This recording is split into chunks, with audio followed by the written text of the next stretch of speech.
The next step in our process is to add data to our map. I recommend using Art Catalog, which is located here. If for some reason you close the table of contents on accident, simply clicking this button here will then bring it back. Normally Art Catalog is located on the right side of your screen here. Hovering over the tab, if it is visible, will then have it pop out.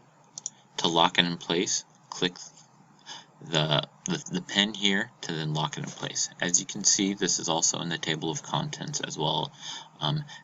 It will also be visible in the Art Toolbox, which we'll talk about later, the search command as well.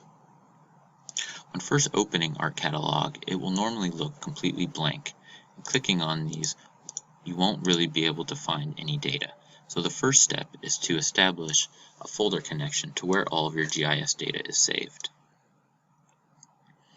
Clicking the Connect to Folder button will bring up the dialog box to where I can go and search for where all my files are located. I recommend saving all your GIS files into one folder because this will make editing in the future more efficient and less troublesome and problem-free. So all my data is saved here. I will click on that folder and the folder name will become active here. I recommend saving one level above to where your data is actually stored, making it easier to access data in the future from this link and to have lesser folder connections over here.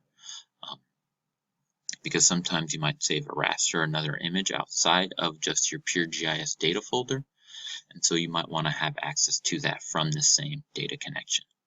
Once you have your folder highlighted, click OK, then click the drop down underneath the folder connections little tab here, and then you'll be able to see that destination, that file path to that folder connection. Click the plus once again. For me, all my GIS data is saved in this folder.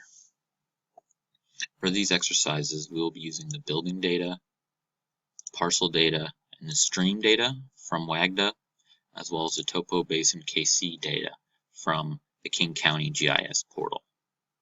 To add data to your map, simply click, hold, and drag this into the window.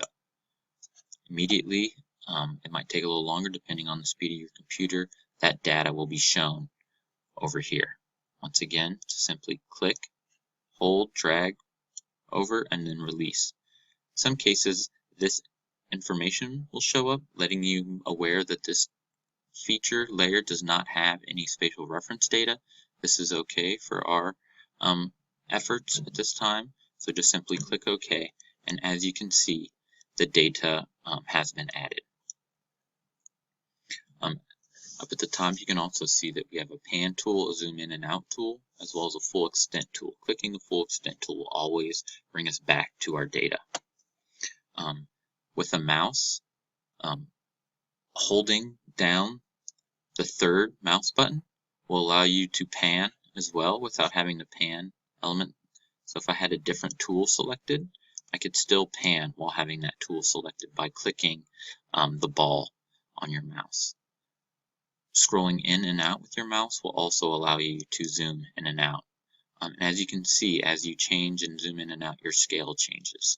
You can also change the scale as well to allow you to zoom in and out, and then pan as well around using that third mouse button.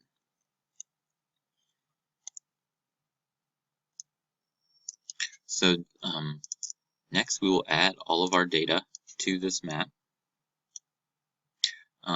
so that we're ready to begin the second part of this process, the next part of this process, which is really refining and shrinking down these data sets to a much more manageable scale.